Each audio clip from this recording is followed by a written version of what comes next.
나누기도 했습니다. 아멘. 이 본문의 8장은 어제 7장에 의해서 어제는 6지파에 대한 얘기를 했고, 본문에는 베냐민 지파에 대해서 얘기해 주고 있습니다. 특별히 이 베냐민 지파는 우리가 알다시피 실패한 지파, 왜냐하면 베냐민 지파의 왕이 이스라엘 첫 번째 왕 사울이기 때문입니다. 사울 왕은 실패한 왕이잖아요. 그래서 우리가 사도행전에 나오듯이 사울을 패하시고 그의 마음에 맞는 자 다윗을 세우셨습니다. 이처럼 베냐민 하면 실패한 사람, 실패한 왕. 그런데 하나님께서 이 실패한 지파에 대해서 한 장을 쭉 나열해 놨어요. 그리고 그냥 이 40절에 그냥 이름만 따다 붙여놨습니다. 얼마나 이름만 계속 나열해 놓았습니다. 7장에서 분명 베냐민 지파의 말을 언급했습니다. 그것도 짧게 한 것도 아닙니다. 7장에서 9절 가까이 길게 언급을 해놨어요. 그러니까 그럼에도 불구하고 다시 8장에서는 이 베냐민 지파에 대해서만 전체를 기술해 놓았습니다. 역대상 7장 6절을 한번 보도록 하겠습니다. 시작. 베냐민의 아들들은 벨라와 베겔과 여디아의 세 사람이며, 그리고 쭉 나온단 말이에요. 이 어제 보았던 7장에도 우리가 알다시피 베냐민의 아들들의 얘기가 나와요. 베냐민 지파의 얘기가 나오는데, 그래서 7절에 걸쳐서 아주 길게 베냐민 지파에 대한 얘기를 다루었습니다. 그럼에도 불구하고 오늘 8장에는 또다시 베냐민 지파를 다루고 있습니다. 왜일까요? 이런 거예요. 왜 베냐민 지파를 다룰까? 우리가 유다 지파를 길게 다뤘다. 오케이, 맞습니다. 그럴만 하잖아요.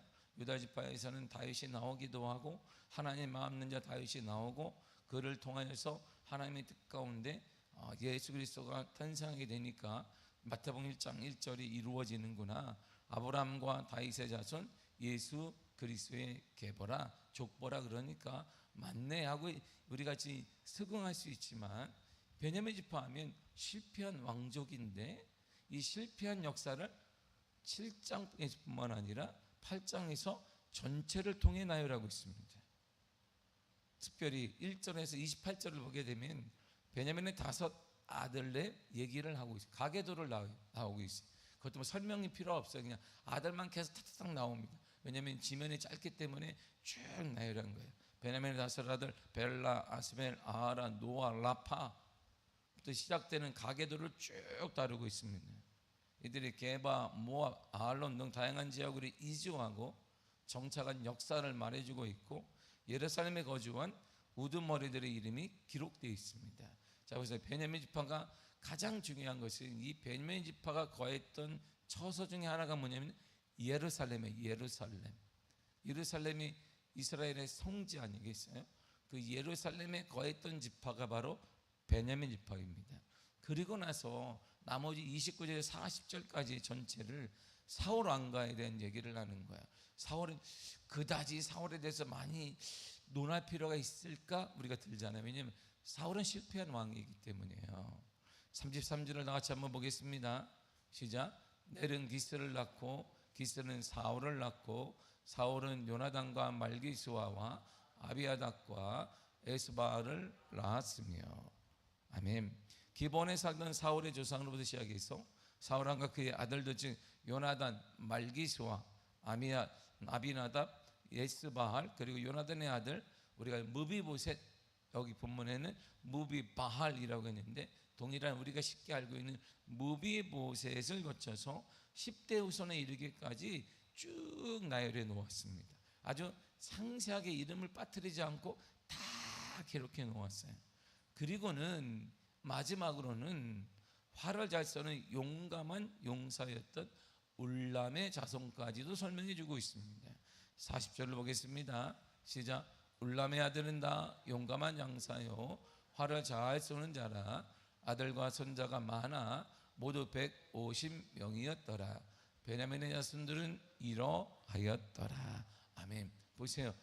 장사요, 용감한 장사요, 활을 잘 쏘는 자라. 울람의 아들이 그렇다는 거예요. 울람은 그러면 어디에 나올까요? 울람의 다른 성경 어디 나올까요? 안 나오죠. 여기밖에 안 나와요. 울람에 대해서 이게.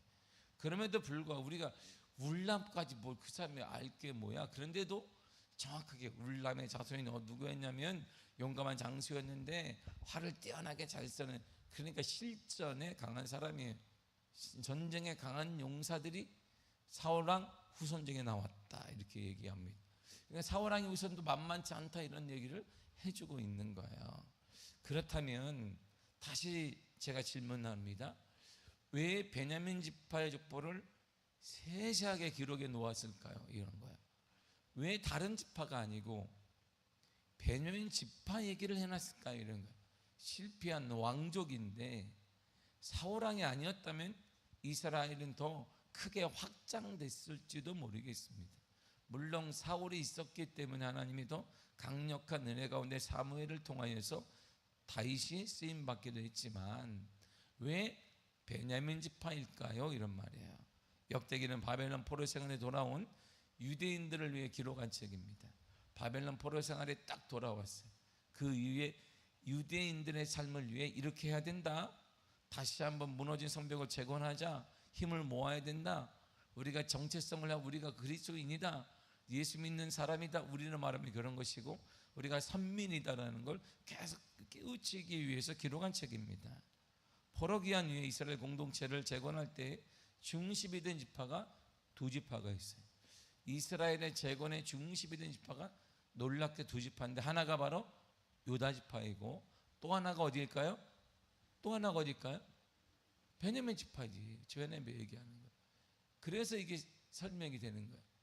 하나님께서 포로 생활하고 딱 돌아왔더니 포로 생활 가운데 포로로 끌려간 사람, 똑똑한 사람, 기술이 있는 사람, 힘 있는 사람이 다 끌려갔어요.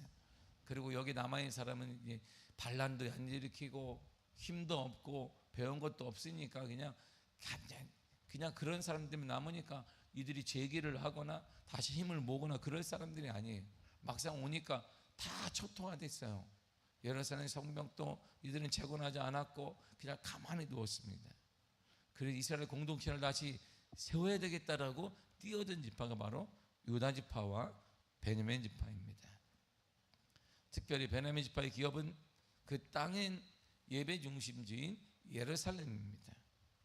그렇기 때문에 공동체의 정체성과 회복을 강조하기 위해 유다 지파 다음으로 많은 분량을 할애한 거야.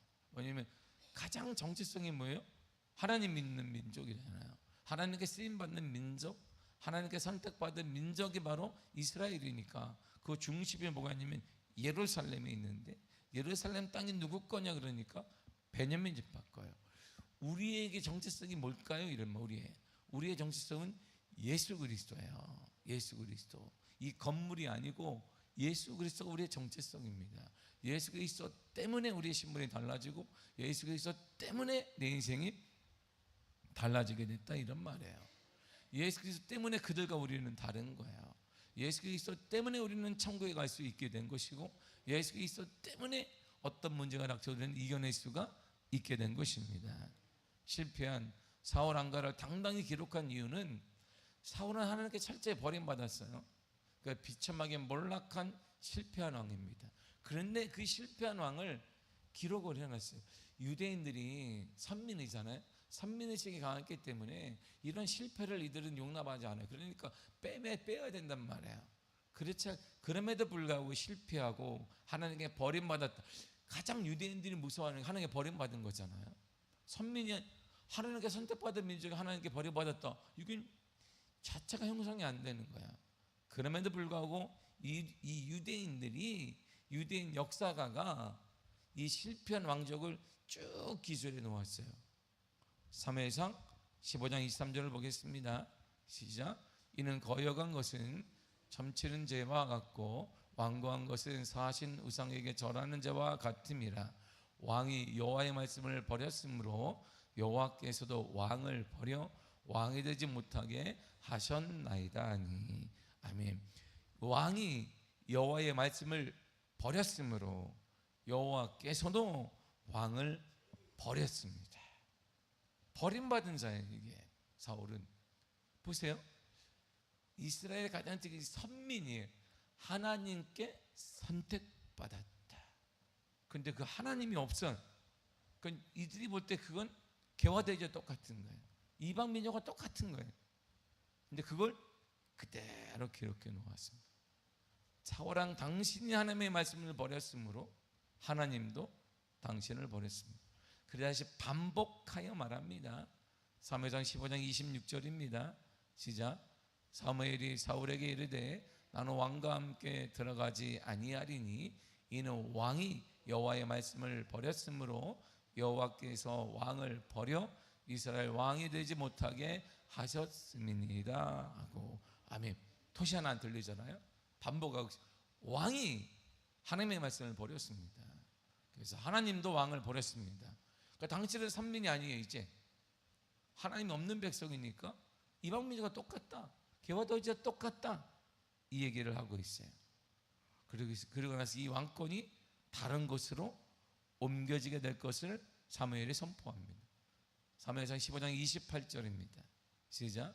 사무엘이 그에게 이르되 여호와께서 오늘 이스라엘 나라를 왕에게서 떼어 왕보다 나은 왕의 이웃에게 주셨나이다.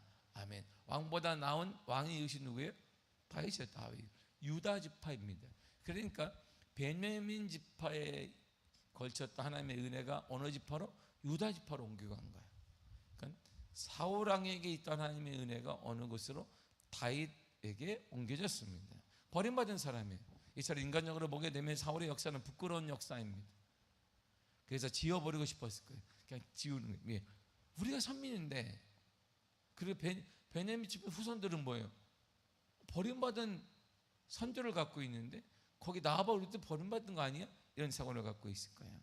그러나 성경은 사울 가문의 계보를 고스란히 기록하고 있어요. 다시 물어요. 왜 기록해놨냐? 그렇다면 왜 실패한 역사를 자랑거리도 아닌데 왜 하나님은 그 가문의 역사를 기록해 놨냐? 이런 말이죠. 인간 왕조, 이게 보세요. 인간 왕조는 실패할 수 있어요. 완벽하지 않습니다. 베냐민 지파를 쭉 해서 이들은 다 실패했어요. 실패한 왕도 있고 사울왕처럼 그런 왕조예요. 인간의 왕조와 세웠던 모든 것들은 실패할 수 있는데 그 실패와 상관없이 이스라엘을 향한 하나님의 구원의 계획과 신실하심은 끊어지지 않고 계속 이어져 간다는 것을 보여주고 있는 거야. 인간에 상관없이, 여러분과 상관없이 하나님의 우리를 향한 하나님의 계획과 우리를 향한 하나님의 은혜와 우리 하나님의 약속은 끊임없이 이어지고 있더라, 이란 말이에요. 때때로 넘어진단 말이에요. 때때로 우리가 유리 가운데 신앙생활 똑바로 안 하고 싶은 사람이 어디 있겠어요? 우리도 매일같이 우리 성도들도 주일에 한 번 나온 성도들도 마음은 매일같이 새벽 예배 나오고 싶지. 마음도 없나? 그러지 않을 거예요. 매일같이 새벽 예배 나오고 싶지. 나도 그냥 다윗처럼 주를 위해 살고 싶지. 그런 사람은 안 하고 싶은 사람이 어디 있어요? 근데 우리는 그렇게 안 돼요. 현실이 안 되고 힘들어서 안 되고 뭐 때문에 멀어서 안 되고 그것 때문에 저것도 안 되고 안 됩니다. 그렇다고 멀기 때문에 나는 새벽 예배 때는 이게 온라인을 통해서 예배를 드려야겠다, 그런 성도도 없어요. 요즘은 이제 안 된단 말입니다. 신실하고 성실하고 하나님 말씀대로 살기를 원하지만 그렇지 않아요. 그럼에도 우리가 실패한다 할지라도, 넘어진다 할지라도, 시험 든다 할지라도 우리를 향한 하나님의 계획과 하나님의 은혜와 하나님의 역사와 하나님의 신실하심은 끊임없이 이어지고 있다, 이거야. 그걸 베냐민 지파를 통해 보여주는 거예요. 그러니까 여러분들이 넘어질 수 있습니다. 시험 들 수 있지만 여러분들을 향한 하나님의 계획, 하나님의 은혜, 하나님의 약속, 하나님의 신실하심은 변함이 없습니다. 그 약속을 믿으시기를 바랍니다. 우리가 받아들이는 거예요. 그리고 나서 우리가 너무나 알다시피 요나단 후손들을 기억했어요. 요나단은 이게 후손들에 대해서 구체적으로 기록한 이유는 아마 누구 때문일까요? 다윗 때문일 거예요. 다윗 때문에 기록해 놨어요. 사울의 여러 아들 중에 특별히 요나단의 후손들만 10대를 기록해 놓았습니다. 사울에게는 4명의 아들이 있는데 근데 요나단의 후손들만 10대를 기록해 놨어요. 다윗 왕조가 세워진 후에 사울 가문은 멸절될 위기에 처했습니다. 왜냐하면 사울이 이 가문이 다윗을 죽이려고 했는데 다윗이 왕이 됐어요. 이스라엘 전체. 그러니까 이 가문은 당연히 그 당시 법대로 하면 싹 죽여버리는 거예요. 그런데 다윗이 요나단과의 맺은 언약 때문에 요나단의 아들, 유일한 아들, 우리가 무립바 본문에 나온 우리가 더 익숙하게 알고 있는 무비보셋과 그의 후손들의 생명을 보존하고 이들은 번성하게 됩니다. 그래서 그의 10대가 쭉 기록된 거예요. 사무엘상 20장 42절을 보겠습니다. 시작. 요나단이 다윗에게 이르되 평안히 가라. 우리들 사람이 여호와의 이름을 맹세하여 이르기를 여호와께서 영원히 나와 너 사이에 계시고 내 자손과 내 자손 사이에 계시리라 하였느니라 하니 다윗은 일어나 떠나고 요나단은 성읍으로 들어가니라. 아멘. 보세요. 요나단과 다윗이 언약을 맺어요. 여호와께서 너와 나 사이에 계신다.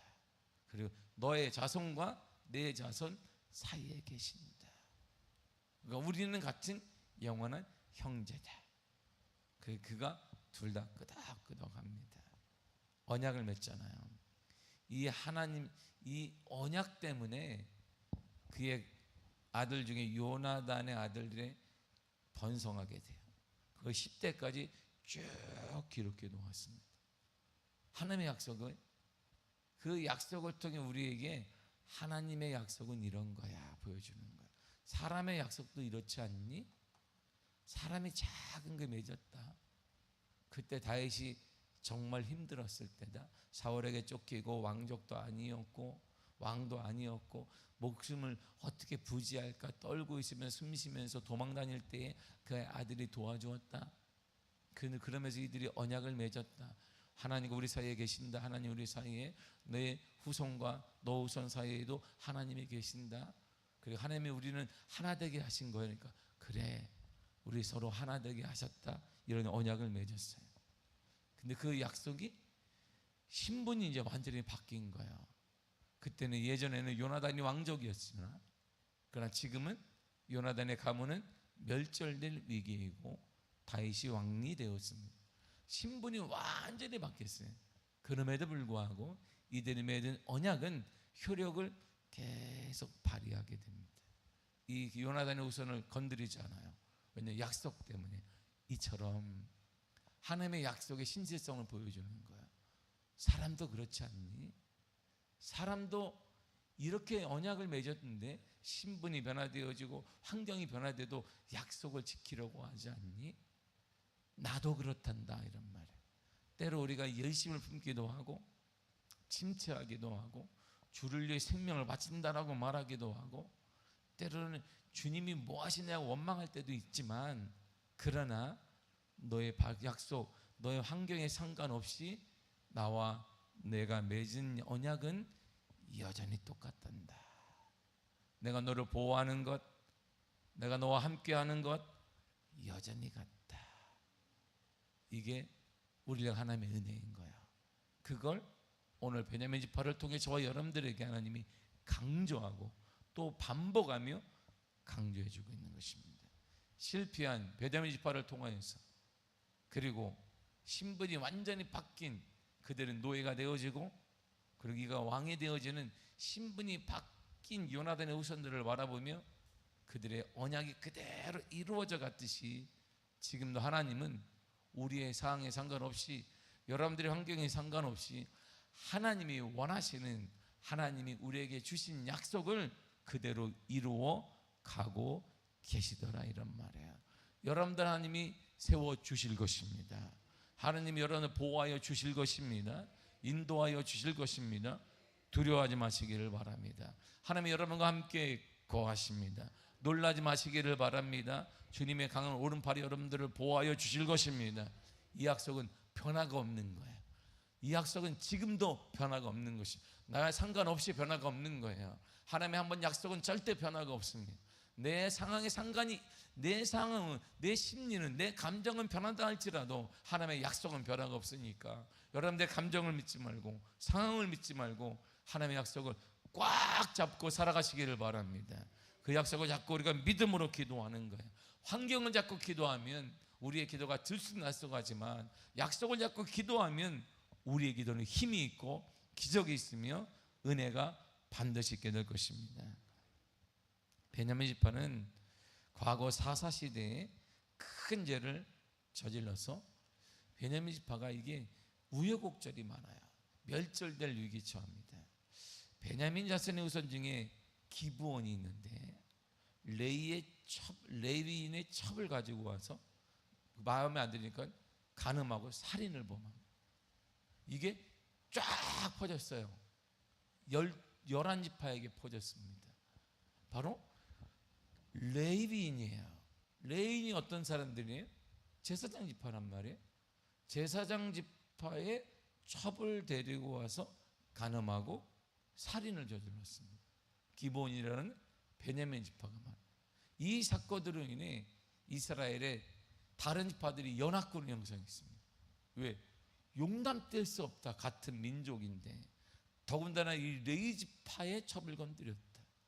하나님께 제사하는 예배드리는 그의 레위 지파를 건드렸다는 거예요. 그러니까 이건 단죄해서 빨리 제거하지 않으면 하나님이 이스라엘 전체에 저주할 것이라는 생각이 있었어요. 그래서 이스라엘의 지파의 연합군들이 모이고 베냐민 지파가 딱 모였습니다. 그리고 이들이 전쟁을 해요. 되겠어요? 저희는 한 지파하고 11지파가 모이는데 이 전쟁으로 베냐민 지파가 싹 죽습니다. 근데 겨우 600명이 살아요. 베냐민 지파가 600명을 딱 살려요. 완전히 지구상에서 다 제거하려고 했지만 하나님의 은혜 가운데 이들이 명맥은 있게 하자 그래서 600명만 살려듭니다. 그러니까 몇만 명이었던 베냐민 지파가 600명으로 확 줄어들어요. 싹 죽었습니다. 그러니까 예루살렘 일대가 피비린내가 나버렸어요. 이 사건 때문에. 왜? 동족을 이렇게 그리고 거룩한 제사장 레위 지파의 첩을 들어가서 간음하고 그가 살인까지 이 한마디에 충격을 먹고 이스라엘의 연합군들이 모여서 같은 동족과 전쟁을 해서 싹 죽여버려요.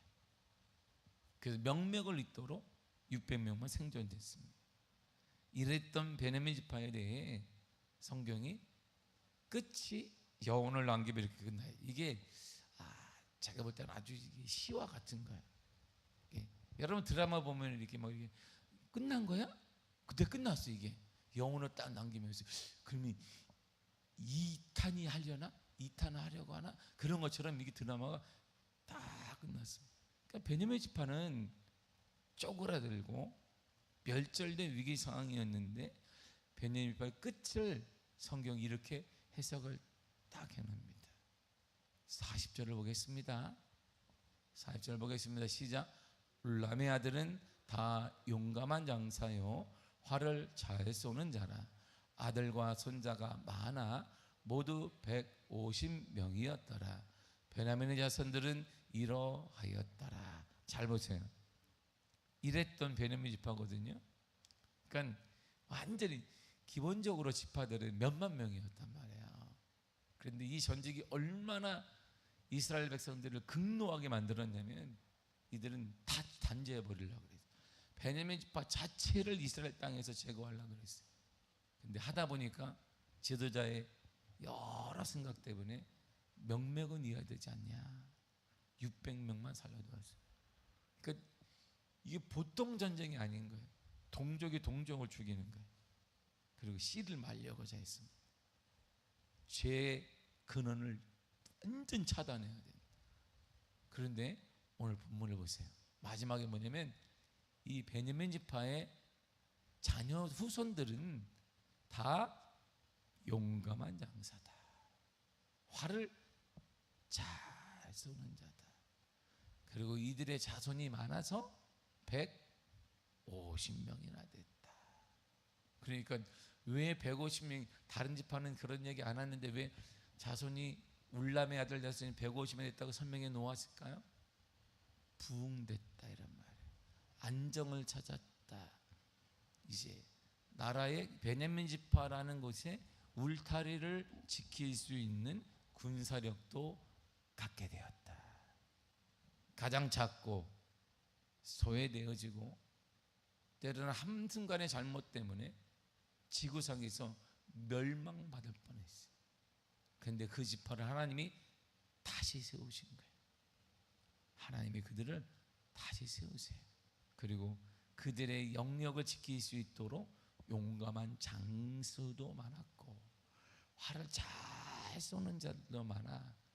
이들은 150명이나 된 후손들이 울람이 보면서 번성했고 부흥했고 자립할 수 있었다.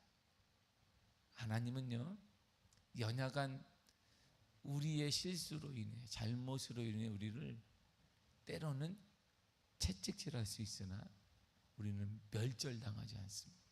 하나님 우리를 다시 세워주실 거예요. 여러분들의 가정을 세워주실 것입니다. 강하게 세워주실 거예요. 크게 세워하여 주실 것입니다. 이 40절은 드라마의 정말 마지막 같은 거예요. 이야, 멸절될 만한 이 베냐민 지파가 끝이 보세요. 이야, 저렇게 변했네. 도대체 중간에 뭐가 있었는데 설명하지 않아요. 중간에 뭐가 있었을까요? 그게 있었어요. 하나님의 은혜가 있었습니다. 하나님의 은혜로 이 작고 버림받았던 것 같은 베냐민 지파가 세워지게 된 거예요. 여러분의 가정을 하나님이 세워주실 거예요. 여러분의 자녀들을 하나님이 세워주실 것입니다. 우리 미아교회를 하나님이 세워주실 거예요. 할렐루야. 그게 은혜인 거예요. 은혜. 과거를 돌이켜보면 여러 잘못이 있어요. 우리의 실수도 있어요. 못한 것도 있어요. 당연히 나는 하나님의 은혜를, 하나님의 귀한 은혜와 뭘 받을 자격이 없어요. 그런데 하나님은 그런 자를 세워주세요. 왜? 약속에 따라. 약속에 따라. 생육하고 번성시키겠다는 하나님의 약속에 따라 우리를 세워주시는 거야. 그러니까 기죽지 말고 주눅들지 말고 현실의 때로는 우리가 원하는 대로 되지 않다 할지라도 좌절하지 말고 그 약속을 믿고 다시 일어나시기를 바랍니다. 우리 하나님 여러분들을 세워주실 거야. 그걸 은혜라고 하는 거야. 은혜. 하나님의 은혜로, 하나님의 은혜로 여러분들은 살아날 것입니다. 가정이 살아날 거예요. 자녀들의 길이 열리게 될 것입니다. 우리 교회가 불같이 부흥될 것입니다. 그 은혜 말이에요. 베냐민 지파를 통해 하나님은 그거 우리 하나님의 마음을 보여주고 싶은 거예요. 내 마음이 이렇단다. 숨지 마, 이런 거예요. 숨지 마. 실수하고 죄를 범해도 숨지 마라. 나는 이런 사람, 나는 이런 분이란다. 용서하고 또 일어나게 내가 해줄 테니까 숨지 마. 도망가지 말아라 이런 거야. 하나님이 여러분들을 숨지 마시고 그럼에도 불구하고 나와 기도하면 하나님의 은혜를 구하시기를 바랍니다. 주의 은혜를 입을 열어 구하시기를 바랍니다. 주님이 도와주세요. 그 믿음으로 오늘 힘차게 기도하시면 하나님의 역사하심의 길을 열어주시고 여러분들의 가정과 삶에 거룩한 부흥을 허락하여 주실 것입니다. 기도하겠습니다. 하나님 감사합니다.